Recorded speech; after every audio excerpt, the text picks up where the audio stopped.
Hello student, welcome to my channel. आज का ये वीडियो क्लास 10 हिंदी के लिए सबसे ज्यादा इंपॉर्टेंट है। आज मैं आप लोगों को जो 2023 बोर्ड एग्जाम में हिंदी का पेपर आने वाला है वो पेपर दिखाने वाला हूँ। ठीक है, इस वीडियो को लास्ट तक देखना, वीडियो को लाइक करना और 2023 बोर्ड एग्जाम में आपका पेपर कैसा आएगा आज की इस वीडियो में सब कुछ मैं आप लोगों को बताने वाला हूँ। आप लोग ये वीडियो लास्ट तक जरूर देखना वरना बाद में पछताओगे। ठीक है, एंड आप लोगों का पेपर जो सरल आएगा या कठिन, आज के इस वीडियो में मैं आपको बताऊंगा कि आपका पेपर सरल आएगा या कठिन, क्योंकि आपका थोड़ा सा पेपर पैटर्न भी चेंज कर दिया गया है। 20 मार्क्स का ऑब्जेक्टिव कर दिया गया है। ठीक है, एंड इस जो आप लोगों का ये वायरल पेपर है 2023 बोर्ड एग्जाम का, इसका मैं सॉल्यूशन भी बताऊंगा ताकि आप लोग पूरा पेपर समझ सको। ठीक है, इस वीडियो को लास्ट तक देखना, लाइक कर देना, शेयर कर देना, अगर चैनल पर नया तो सब्सक्राइब भी कर लेना। तो यहाँ देख सकते हो ये हमारा एक मॉडल पेपर है हिंदी का। ठीक है, जो 2023 बोर्ड एग्जाम के लिए कक्षा 10 के लिए। देखो ये हमारा खंड आ है और ये पेपर आपका 70 नंबर का रहेगा, यानी कि 70 नंबर का आपका रहेगा ये पेपर। और यहाँ आपके पास समय रहेगा 3 घंटे 15 मिनट का। 3 घंटे आपको पेपर को सॉल्व करना है, 15 मिनट पढ़ना है। निर्देश आप लोग पढ़ लेना। पहला 15 मिनट प्रस्तावित को प्रश्न पत्र पढ़ने के लिए निर्धारित है। ठीक है, प्रश्न पत्र 2 खंड में है, आ और बा। आ में आपका ऑब्जेक्टिव रहेगा, बा में आपका सब्जेक्टिव रहेगा। एंड तीसरा जो हमारा है वो है प्रश्न पत्र खंड आ जो है वो बहुविकल्पीय है, जिसे आपको OMR शीट पर इसका आंसर देना है। ठीक है, OMR शीट आपको गोला बनाना है ब्लैक कलर से। तो ये थोड़ा सा आप निर्देश पढ़ लेना, फिर हम लोग चलते हैं यहाँ। देखो पहला हमारा पूर्णांक जो है 20 नंबर का वो है बहुविकल्पीय प्रश्न, यानी कि 20 मार्क्स का ऑब्जेक्टिव क्वेश्चंस आएंगे, ये ध्यान रखना। तो देखो बहुविकल्पीय प्रश्न हेडिंग है, इसमें पहला प्रश्न देखो कि बाबू गुलाब राय किस युग के लेखक हैं। जो बाबू गुलाब राय जी हैं वो किस युग के लेखक हैं। ऑप्शन नंबर का है भारतेंद्र युग, खा है या फिर फर्स्ट है, सेकंड है द्विवेदी युग, थर्ड है शुक्ल युग एंड 4 है शुक्लांतर युग। तो बच्चों जो बाबू गुलाब राय हैं वो हमारे किस युग के लेखक हैं, वो हमारे हैं आपके शुक्ल युग के। ठीक है, किस युग के हैं, शुक्ल युग के। शुक्ल युग के लेखक जो है हमारे बाबू गुलाब राय हैं। तो ये हमारा पहला नंबर प्रश्न है। दूसरा नंबर क्वेश्चन देखो, जो चिंतामणि है, चिंतामणि किस विधा की रचना है। देखो इसमें पूछा गया चिंतामणि किस विधा की रचना है। अगर आपसे पूछ ले चिंतामणि के लेखक कौन है तो आप लोग बता पाओगे, चलो अच्छी बात है। यहाँ फर्स्ट नंबर है निबंध, ठीक है, सेकंड नंबर है कविता एंड थर्ड नंबर है नाटक एंड फोर्थ नंबर है कहानी। तो यहाँ जो चिंतामणि है वो हमारा निबंध विधा की है। ठीक है, और इसके लेखक भी मैं आपको बता देता हूँ, बहुत सारे बच्चों को नहीं पता होगा, आचार्य रामचंद्र शुक्ल जी हैं, जो पहला चैप्टर आप लोगों का है। ठीक है, वही है। अगला देखो क्वेश्चन नंबर थर्ड है गबन। गबन किसकी रचना है, गबन जो है वो किसकी रचना है। ऑप्शन नंबर फर्स्ट है मुंशी प्रेमचंद्र जी का, सेकंड है जयशंकर प्रसाद, थर्ड है निराला जी का एंड फोर्थ है हरिकृष्ण प्रेमी का।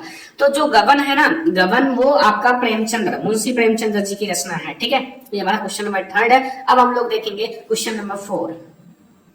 क्वेश्चन नंबर 4 आप लोग देखो, क्वेश्चन नंबर 4 में आपका ऑब्जेक्टिव है शुक्ल युग की समय अवधि है। जितने भी ऑब्जेक्टिव इसमें हैं सारा याद कर लेना। ठीक है, बोर्ड एग्जाम में यहाँ से बहुत सारे क्वेश्चंस आएंगे। तो यहाँ पूछ रहा है कि शुक्ल युग जो है, शुक्ल युग की कालावधि है।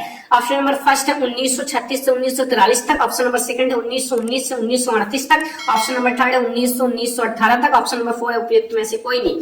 तो बच्चों इसका हमारा राइट आंसर होगा 1919 से 1938। ठीक है, तो 1919 से 1938। ठीक है, यहाँ जब आप देखो ये आप लोगों का ऑप्शन सही है, ऑप्शन नंबर सेकेंड। ठीक है, अगला है नीड़ का निर्माण फिर। ठीक है, नीड़ का निर्माण फिर किस विधा की रचना है। जो नीड़ का निर्माण फिर किस विधा की रचना है, एक मार्क्स का ऑब्जेक्टिव है। पहले ऑब्जेक्टिव को सॉल्व करना है OMR शीट पर। पहला प्रश्न है जीवनी विधा, सेकंड है आत्मकथा, थर्ड है साक्षरता या फिर भेंट वार्ता या फिर 4 नंबर है रेखा चित्र। तो हमारा नीड़ का निर्माण जो है वो आपका आत्मकथा विधा की रचना है। किस विधा की है स्टूडेंट, आत्मकथा विधा की रचना है। ठीक है, नीड़ का निर्माण। अगला क्वेश्चन नंबर 6 है प्रिय प्रवास किस युग की रचना है। 1 मार्क्स का ऑब्जेक्टिव है। प्रिय प्रवास किस युग की रचना है। तो प्रिय प्रवास ऑप्शन नंबर फर्स्ट है द्विवेदी युग का, सेकंड है भारतेंद्र युग का, थर्ड है प्रगतिवादी युग का एंड फोर्थ है छायावादी युग का।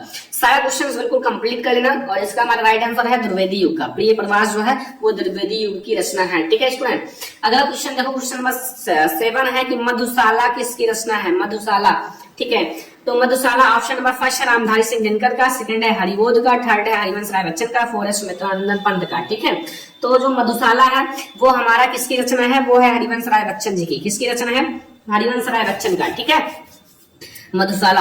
ऑप्शन नंबर है आपका 8 नंबर क्वेश्चन है भारत भारती किसकी रचना है। भारत भारती किसकी रचना है, बहुत ज्यादा इंपॉर्टेंट क्वेश्चन है, 1 मार्क्स का ऑब्जेक्टिव में ऐसे ही क्वेश्चन आएंगे, किसकी रचना है। ठीक है, ऑप्शन नंबर फर्स्ट है सियाराम शरण गुप्त का, 4 है मैथिली शरण गुप्त का, थर्ड है आपका जयशंकर प्रसाद का, 4 है महादेवी वर्मा का। तो भारत भारती जो है वो है मैथिली शरण गुप्त जी की रचना। किसकी है, मैथिली शरण गुप्त जी की रचना। ऑप्शन नंबर सेकंड हमारा बिल्कुल सही है।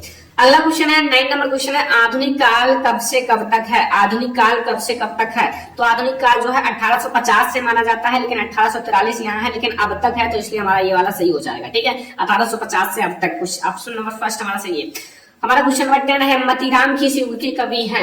मतीराम किस युग के कवि हैं। ठीक है, मतीराम का पूछ रहा है। ऑप्शन नंबर फर्स्ट है आधुनिक काल का, सेकंड है आदिकाल का, थर्ड है भक्ति काल का, फोर्थ है रीति काल का। तो मतीराम और बिहारी ये सारे रीति काल के कवि हैं। ठीक है, हमारा क्वेश्चन नंबर 4 ऑप्शन सही है। ठीक है, क्वेश्चन नंबर 11 है कि हास्य रस का स्थायी भाव क्या है। हास्य रस हो या फिर करुण रस हो, ठीक है, कोई एक जरूर आएगा। तो इसका हमारा ऑप्शन नंबर फर्स्ट है शोक है, या फिर सेकंड है रति है, या हास है, या निर्वेद है। तो हास्य रस का जो स्थायी भाव होता है वो हास होता है, और अगर आपका करुण रस का पूछा जाए तो करुण का शोक होता है। ठीक है, तो ये याद रखना। ठीक है, अगला क्वेश्चन है क्वेश्चन नंबर 12 है कि इसमें आपको अलंकार बताना है कि निम्नलिखित में से कौन सा अलंकार है। देखो लिखा हुआ सोहत ओढ़े पीठ पटु श्याम सलोनी गात मनु नीलिमणि शैल पर आपत प्रियो प्रभात। ठीक है, इसमें आपको अलंकार बताना है। तो अलंकार देखो बच्चों, इसमें अगर आपका मनु एंड मनो जन जानो ये सब आ जाए तो याद रखना उत्प्रेक्षा अलंकार है। ठीक है, तो इसमें कुछ भी नहीं है, उत्प्रेक्षा अलंकार है। ठीक है, अगला क्वेश्चन है क्वेश्चन नंबर 13 है रोला छंद में कुल कितने चरण होते हैं। रोला छंद में कुल कितने चरण होते हैं। ऑप्शन नंबर फर्स्ट है 3 या फिर 3, ऑप्शन नंबर सेकंड है 2, 3 या फिर आपका 5। ठीक है, तो यहाँ 4 है ऑप्शन, तीसरा का 4। तो यहाँ हमारा जो मतलब रोला छंद में चरण पूछ रहा है। ठीक है, तो इसमें चरण जो होता है वो 4 ही होता है। ठीक है, अगला है क्वेश्चन नंबर 4 है कि आकर्षण शब्द में किस उपसर्ग का प्रयोग है। 1 मार्क्स का है। जो आकर्षण शब्द है इसमें किस उपसर्ग का प्रयोग किया गया है। ऑप्शन नंबर फर्स्ट है वी, या फिर मान, या अक, या आ। तो आकर्षण में जो है ना उपसर्ग, उपसर्ग का मतलब होता है उप मतलब आगे जुड़ना। ठीक है, तो आगे आ जुड़ा हुआ है, तो इसलिए हमारा आ वाला बिल्कुल सही है। अगला क्वेश्चन देखो 15 नंबर प्रत्यय के कितने भेद होते हैं। देखो प्रत्यय के कितने भेद होते हैं ये आपको कहीं बुक में क्वेश्चन मिल सकता है, बट आपको उतना इंपॉर्टेंट नहीं है। पहला है 2 है, या फिर 5 है, या फिर 6 है, या 3 है। तो प्रत्यय जो है प्रत्यय के कुल 2 भेद होते हैं। कितने होते हैं, 2 भेद। अगला देखो पीताम्बर कौन सा समास है। पीताम्बर में कौन सा समास है। ठीक है, ऑप्शन नंबर फर्स्ट है कर्मधारय समास, द्वंद्व समास, बहुव्रीहि समास, तत्सम पुरुष। ठीक है, देखो आपका जो पीताम्बर है ये मतलब ये क्वेश्चन बोर्ड एग्जाम में आएगा नहीं, क्योंकि इसमें आपका बहुव्रीहि समास भी है और एक जगह से कर्मधारय समास भी है, दोनों है। ठीक है, पीताम्बर, बट आपके 2 ही समास है बोर्ड एग्जाम में। वैसे इसमें आप बहुव्रीहि समास लगा देना, बट आपका जो बोर्ड एग्जाम में द्वंद्व या दीर्घ समास 2 ही समास है, तो ये नहीं आएगा क्वेश्चन। ठीक है, अगला है आंसू का तत्समरूप है। आंसू का तत्समरूप अश्रु होता है। ठीक है, आंसू का तत्समरूप अश्रु होता है। ये हमारा क्वेश्चन नंबर 17 है। 18 नंबर क्वेश्चन है कि यणि संधि का सूत्र है। यणि संधि का सूत्र क्या होता है, ये यहाँ आप लोगों को पता होगा। ठीक है, इको एड़चे। ठीक है, ये हमारा सही हो जाएगा, तीसरा नंबर ऑप्शन।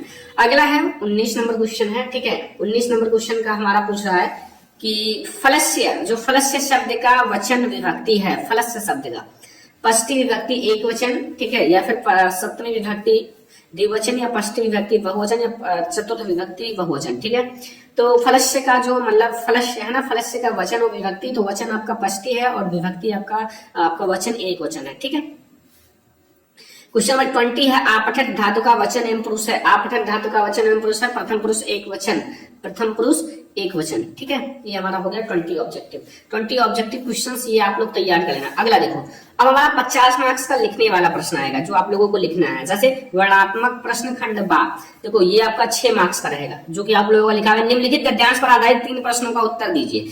यह कोई बात नहीं कि एक स्वभाव और रुचि के लोगों में ही मित्रता हो सकती है। मित्रता चैप्टर से लिया गया है, जिसके लेखक आचार्य रामचंद्र शुक्ल हैं। याद रखना, आपका गद्यांश में संदर्भ का 2 नंबर पक्का हो गया। ठीक है, कि मित्रता चैप्टर से लिया गया, इसके लेखक कौन है, आचार्य रामचंद्र शुक्ल जी है। रेखांकित अंश की व्याख्या, देखो रेखांकित अंश की व्याख्या यहाँ से यहाँ तक है, इसी को ध्यान से पढ़ो, थोड़ा बढ़ा चढ़ा कर लिख दो, आपको नंबर मिल जाएगा। ये हमारा है रेखांकित अंश की व्याख्या। ठीक है, अब एक क्वेश्चन पूछेगा।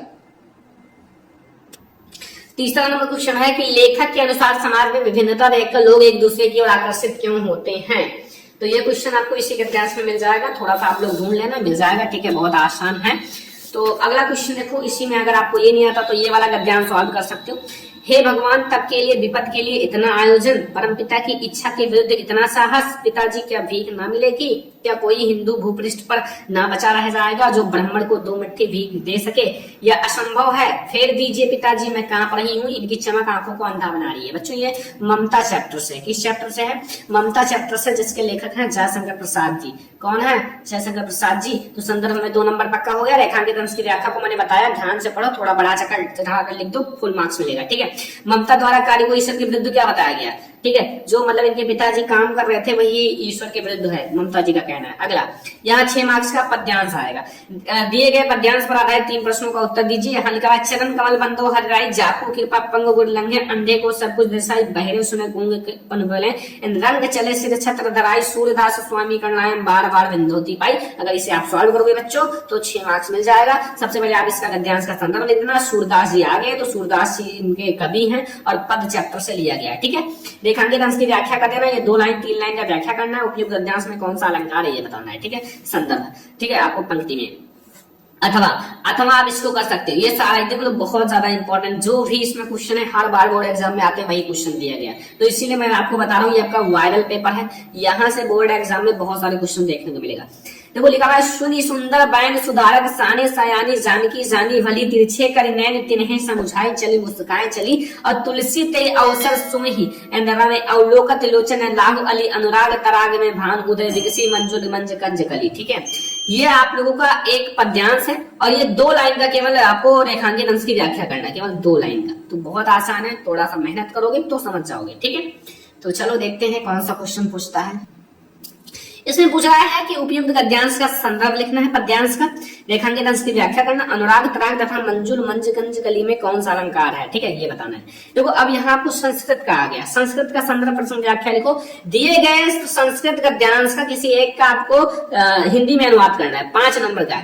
ऐसा नगरी भारतीय संस्कृति संस्कृत भाषायाम के अंदर स्थली। ठीक है, ऐसा नगरी, जो ऐसा नगरी है भारतीय संस्कृत का मतलब भारतीय जो संस्कृति है या फिर संस्कृत का केंद्र स्थली मतलब भाषा का केंद्र स्थली है। ठीक है, ऐसे भाई आप लोगों का ये जो वाराणसी चैप्टर बहुत ज्यादा इंपॉर्टेंट है। ठीक है, एत एवं संस्कृत वायाम संस्कृतम आलोक एंड सर्वत्र प्रगतम मुगल युवराजा दारा सिको अत्रम भारतीय संदर्शनम एंड शस्त्रम आपका अध्ययन आग्रह। ठीक है, इसको आप लोग कर लेना, बहुत ज्यादा आसान है। ठीक है, आप लोगों का हिंदी अनुवाद है, पहला चैप्टर मैंने पढ़ा रखा है। अथवा आप लोग मानव जीवन से संस्करण संस्कृति, ठीक है, इसको भी आप लोग याद कर लेना, दोनों बहुत ज्यादा इंपॉर्टेंट है, तो थोड़ा सा आप लोग जरूर तैयार कर लेना। ठीक है, अब आपका ये गद्यांश टाइप का रहेगा, संस्कृत पद्यांश का। देखो हिंदी में आपका हिंदी संस्कृत का, संस्कृत में दिए गए पद्यांश में से किसी एक का संदर्भ अनुवाद लिखो, 5 नंबर का। देखो, मानम हितम प्रियो भवन्ति, क्रोध हित्वा न सोचति, एंड कामम हित्वम भवति, लोभम हित्वा सुखी भवेत्। ठीक है, ये आप लोग करना। या फिर सर्वे भवन्तु सुखिनः सर्वे सन्तु निरामया सर्वे भद्राणि पश्यन्तु मा कश्चित् दुर्भागः भवेत्, इन दोनों में से कोई एक करो, आपको 5 नंबर मिल जाएगा। 5 नंबर यहाँ से, 5 नंबर यहाँ से,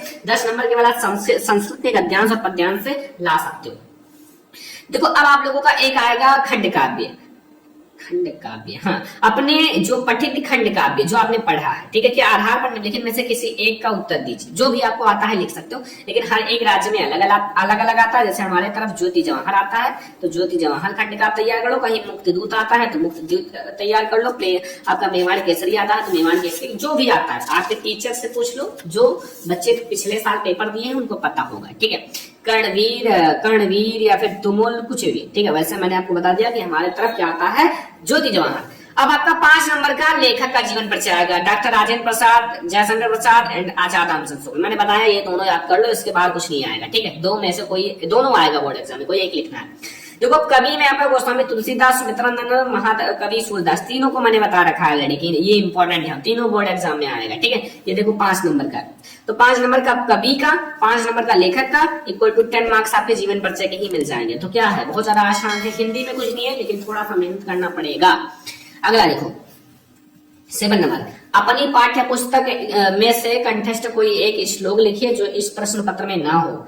जैसे आप लोगों का श्लोक जो है ना, ये दो श्लोक आप लोगों का इस प्रश्न पत्र में है, फर्स्ट नंबर ये है और सेकंड नंबर ये है, तो ये दोनों श्लोक भूल कर भी मत लिखना, वरना ये आप लोगों का जो 2 नंबर का है पोर्शन चला जाएगा। तो ये 2 श्लोक मत लिखना, जो प्रश्न पत्र में ना हो वो लिखना है, ठीक है। जो आपको अलग से याद करना है, कम से कम 3 श्लोक याद करो, 2 प्रश्न पत्र में रहेगा, 1 जो नहीं रहेगा उसको लिख देना। अगला देखो, निम्नलिखित में से किन्हीं 2 प्रश्नों का उत्तर संस्कृत में दीजिए। लिखा हुआ है भारतीय संस्कृत मूलम किम भवति, पूर्वराजाकाश चंद्रशेखराकाश वीर केन पूजते, तो वीरः वीरेण पूजते। ऐसे बहुत ज्यादा आसान होते हैं, जो इंपॉर्टेंट है उसको तैयार कर लो। मेन है आप लोगों का निबंध 9 नंबर का, ठीक है। 9 नंबर बहुत ज्यादा इंपॉर्टेंट है। निम्नलिखित में से किसी एक विषय पर निबंध लिखो। पर्यावरण संरक्षण के उपाय, आतंकवाद कारण तथा निवारण, जनसंख्या के लाभ तथा हानि, नारी सशक्तिकरण। देखो बच्चों ये 5 है, 4 है, 4 में से कोई एक लिखना है। इस पर लिख सकते हो, जनसंख्या पर लाभ हानि लिख सकते हो, इतना तो आप लोगों को पता है, कॉमन सेंस है, तो इतना आप लोग कर सकते हो, ठीक है। तो ये हमारा है पूरा हिंदी का पेपर, ठीक है। ये हमारा क्या है, पूरा हिंदी का पेपर। ऐसे ही आपके बोर्ड एग्जाम में हिंदी का पेपर आएगा, ये ध्यान रखना, हिंदी का क्लास 10 का। तो ये वीडियो पसंद आया हो लाइक करना, शेयर करना, और भी कुछ और भी ऐसे अगर पेपर चाहिए तो कमेंट कर देना, मैं आप लोगों को और भी पेपर प्रोवाइड करूंगा, ठीक है। तो इस वीडियो को ज्यादा से ज्यादा लाइक कर देना, शेयर कर देना, अगर चैनल पे ना तो सब्सक्राइब कर लेना। तो चलो फिर मिलते हैं नेक्स्ट इंपॉर्टेंट वीडियो में, तब तक के लिए धन्यवाद। प्लीज सब कराए सर